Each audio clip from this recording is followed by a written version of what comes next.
नमस्कार साथियों, आप देख रहे हैं यस ट्रस्टेड न्यूज़। मैं हूं आशीष श्रीवास्तव। इस समय हमारी मौजूदगी ये जौनपुर का कलेक्ट्रेट है। हमारे पीछे आप देख सकते हैं कि तहसीलदार की कोर्ट है और अभी-अभी कुछ देर पहले ही जो हत्यारा लालता है, जो अनुराग यादव का हत्याकांड में उसका आरोपी है, उसके जो घर का बेदखली का जो मामला है वो इसी कोर्ट में लगभग 1 साल से चल रहा था और अभी कुछ देर पहले ही फैसला आया है। इसमें आप मेरे साथ देख सकते हैं कि सतवीर हैं जो कि बिना पैसा लिए अनुराग यादव के परिवार के साथ खड़े रहे और जब से ये इस मामले में शामिल हुए तो तेज़ी आई, नहीं तो मामले में हर दिन तारीखें पड़ जाती थीं। और उसमें एक फाट जो भूमि थी जो कि बंजर खाते की ज़मीन थी, उसमें क ख ग था जिसमें फाट नहीं पड़ा था और इसी वजह से इसका फ़ायदा उठा करके अभी तक इसको लिंगर ऑन करते आए उसके अधिवक्ता लालता के। और अभी जो स्थिति है यहाँ पे जिस हिसाब से आदेश हुआ है उसमें जो है बेदखली का है और उसे जैसा कि बता रहे हैं जानकार कि हाई कोर्ट तक में राहत नहीं मिल पाएगी। हम सतवीर से बात करेंगे क्योंकि इन्हीं की देन है जो कि और सारे व्यूवर्स सब जान रहे हैं कि किस तरह से सतवीर जो अधिवक्ता हैं मेहनत किया इन्होंने, क्या परिणाम निकल के आया है। देखिए आशीष भाई, मैं आपको धन्यवाद देता हूं और आपके चैनल को धन्यवाद देता हूं कि आज आप सबकी वजह से ही ये समय आ पाया है। आज 24 तारीख को तिथि नियत थी और हम लोग कंडोलेंस भी हो गया था। कंडोलेंस से नहीं मतलब है, कंडोलेंस से मतलब इसलिए नहीं है कि चूँकि हमारी जो फाइल थी वो पहले ही आदेश में सुरक्षित रख दी गई थी। आज नियत तिथि था और आज ही जो है 24 तारीख को फैसला आया है और खुशी इस बात की है कि आज उस परिवार को न्याय दिलाने वाला फैसला है। आज उस परिवार को जिस वजह से उस अनुराग की हत्या हुई थी, आज उसको न्याय दिलाने का दिन है और दिन आ गया है। आज वो फैसला आ गया है और वो फैसला इसलिए मैं धन्यवाद देता हूँ तहसीलदार साहब को, मैं धन्यवाद देता हूँ आप सभी पत्रकार। इसमें सबसे बड़ी भूमिका अगर किसी की है, क्योंकि आज 1 साल से कुछ ही दिन बचा हुआ, 5-6 दिन बचा हुआ है। बंद हो गया सर? नहीं तो कुछ ही दिन बचा हुआ है। आज ही के दिन 24 तारीख से को ही यह आदेश आके उस बच्चे को श्रद्धांजलि है। वह मकान अब गिरेगा, उस मकान की बेदखली का आदेश आज हो गया है। मैं सबको, जो आपके दर्शक हैं, उनके धैर्य को मैं प्रणाम करता हूं कि आपने जिस धैर्यता के साथ आपने सुना, जिस धैर्यता के साथ आप लगे रहे, आपका आशीर्वाद रहा, आपका स्नेह रहा, वह समय आ गया है। आज यह मकान ज़मींदोज़ होने के लिए, इसको हटाने के लिए तहसीलदार साहब ने कह दिया है कि इसको 15 दिन के अंदर आप इसको हटा लीजिए, वरना सरकार जो है इसको गिरा देगी और जो गिराएगी उसका भी मुआवजा इनको देना पड़ेगा। अच्छा, अब इसमें क्या प्रक्रिया है? क्या इतनी तेज़ी आ जाएगी इस मामले में कि उसका मकान बुलडोज कर दिया जाएगा या वो फिर जिलाधिकारी की कोर्ट में क्या प्रक्रिया है? देखिए, ये अपर न्यायालय में जाएंगे, क्योंकि तहसीलदार के न्यायालय में ये बहुत 1 साल से मामला लंबित था। ये बहुत जल्दी 6 महीने 7 महीने के अंदर ही इसकी अवधि है कि 7 महीने के अंदर ही इसका निर्णय हो जाना चाहिए, लेकिन ये बहुत थोड़ा 1 साल हो गया। अब ये अपर न्यायालय में जाएंगे, लेकिन जिस तरह का आदेश आया है उस आदेश के हिसाब से ये सुप्रीम कोर्ट भी जाएंगे तो उस मकान को बचा नहीं पाएंगे। तो सरकार को अपनी ज़मीन खाली कराने का पूरा अधिकार है। उसमें पूरी तरह से स्पष्ट है कि क ख ग अलग है, क बंजर खाते की भूमि है।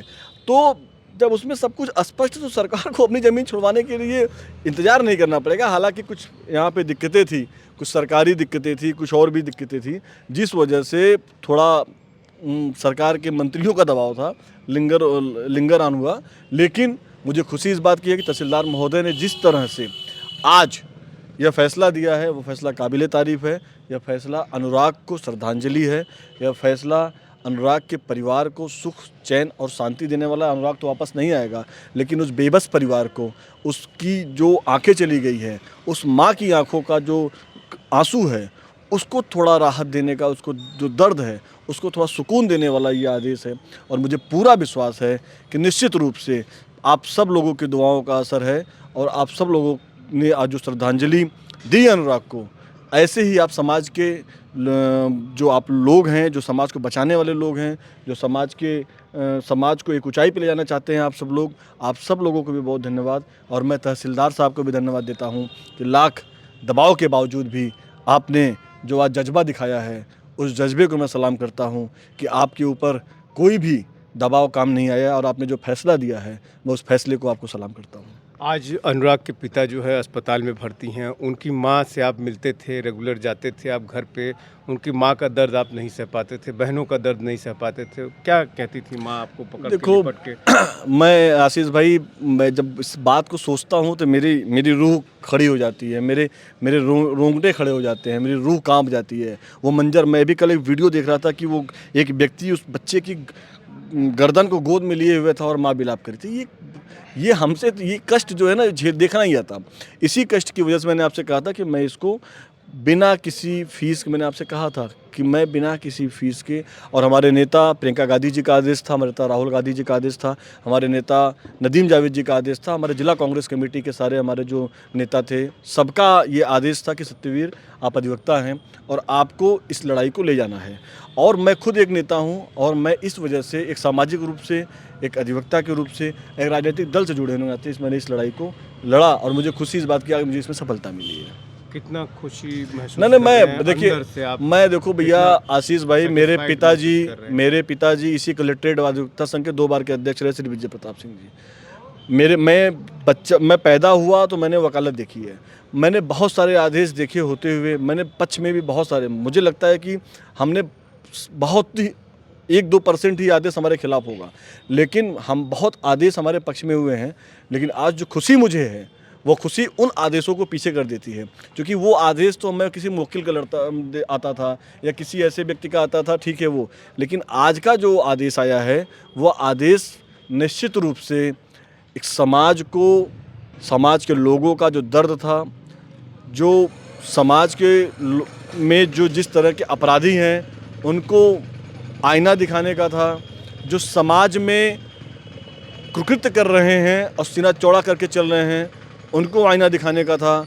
यह इस देश के और इस प्रदेश के सत्ता को आईना दिखाने का था, इस ज़िले के मंत्री को आईना दिखाने का था कि देखो तुम्हारी लाख कोशिशों के बावजूद भी आज उस परिवार को न्याय मिल रहा है और आज जो आदेश आया है वह न्याय की कड़ी में आगे जा रहा है। और निश्चित रूप से अगर से तुम ऐसा कुकृत्य करोगे तो कोई भी कानून के दायरे से बाहर नहीं है, उसको कानून के दायरे में आना पड़ेगा और उसको दंड को भुगतना पड़ेगा। न्यायालय से आगे ऊपर कोई नहीं है। कार्यपालिका, न्यायपालिका और व्यवस्थापिका सबके अलग अलग अपने काम हैं। कोई भी किसी के कार्यक्षेत्र में बाधा उत्पन्न करेगा तो वो बर्दाश्त नहीं होगा। हम अधिवक्ता हैं, हम समाज के एक प्रहरी हैं।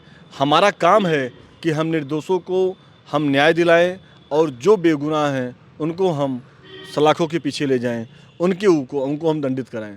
तो मुझे खुशी इस बात की है कि आज ये फैसला बहुत ऐतिहासिक फैसला है। यह फैसला दिल को सुकून देने वाला फैसला है। यह फैसला अनुराग को श्रद्धांजलि देने वाला फैसला है। यह फैसला इस देश के लाखों नौजवानों को ताकत देने वाला फैसला है।